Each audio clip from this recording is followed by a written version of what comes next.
I think if you're really a deep thinker or a macroeconomic investor, the bigger issue is we have monetary inflation. The money supply or the currency supply is expanding. Turkey was 70% inflation in Turkish lira. We probably got something in the range of 15 to 20% currency inflation in the US dollar and the euro. We've got 40% inflation in like an Argentine peso or more.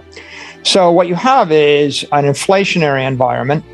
We know the CPI, which is a manipulated measure of inflation. It's actually the lowest inflation that one could reasonably measure, I think.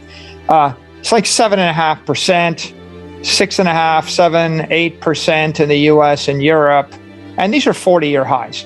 So the CPI is 8%, but the actual asset inflation rate is double to triple that. So the reason that interest rates are going up is because there's pressure on the central banks to get inflation under control. And their one tool to do it is raise interest rates. But they're not going to stop the inflation because the inflation is caused by excessive money printing, budget deficits, and the wars and political policies, domestic and foreign policies, and these policies continue.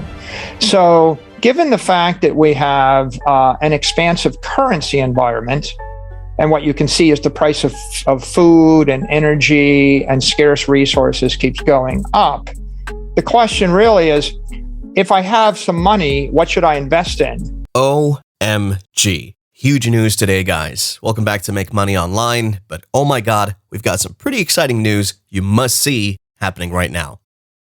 So what is it that's happening here today in the crypto space? Well, take a look at this, guys. USD Tether and USD Coin. Both these stable coins offset BNB, the native asset of the Binance Smart Chain, to sit at the 3rd and 4th position across the board. So what's going on across the board with the stablecoins? First, we saw USDT losing its $1 peg for a brief moment there. Meanwhile, Terra Luna continues to see some serious gains, with a more than 50% upswing over the past day. But given the charts here, we can see that USDT and USDC seem to be doing quite well, which is reasonably expected.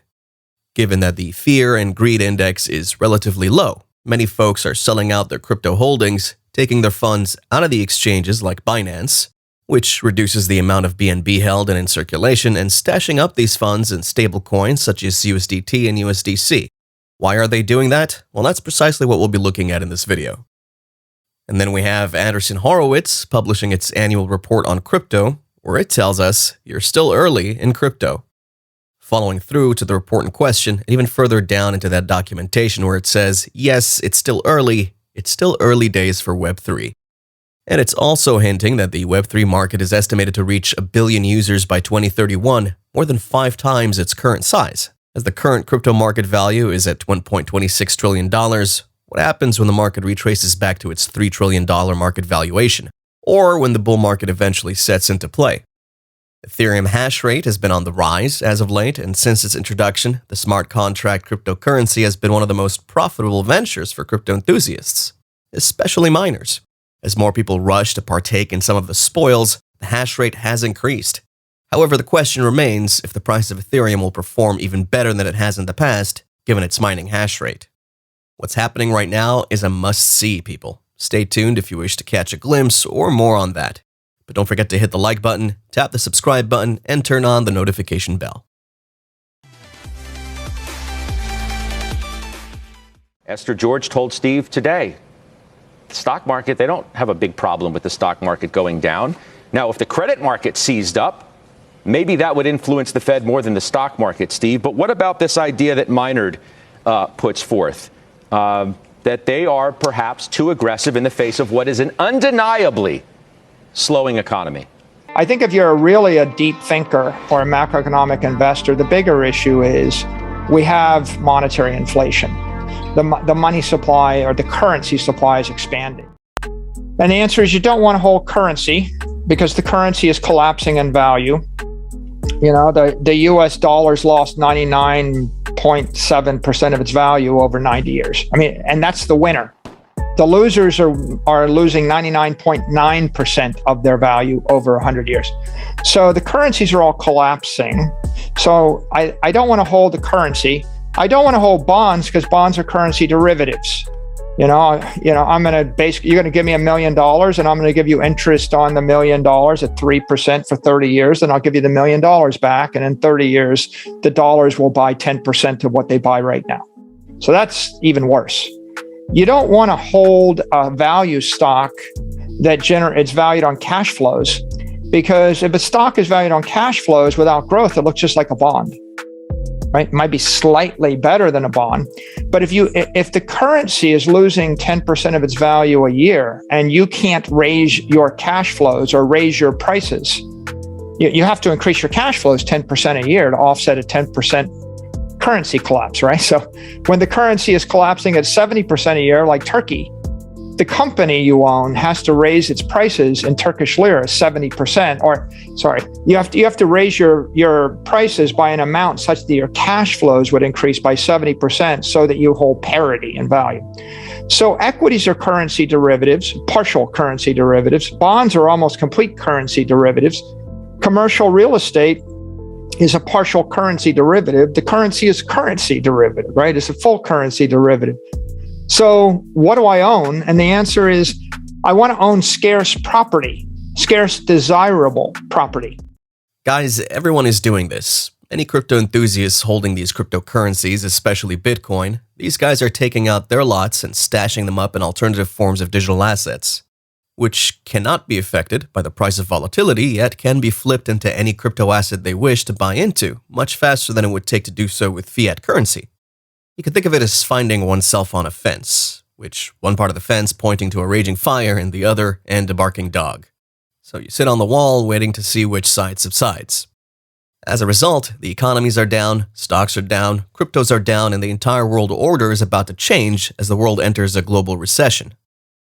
Meanwhile, the Ethereum hash rate has just recently hit multiple all-time highs within the month of May alone.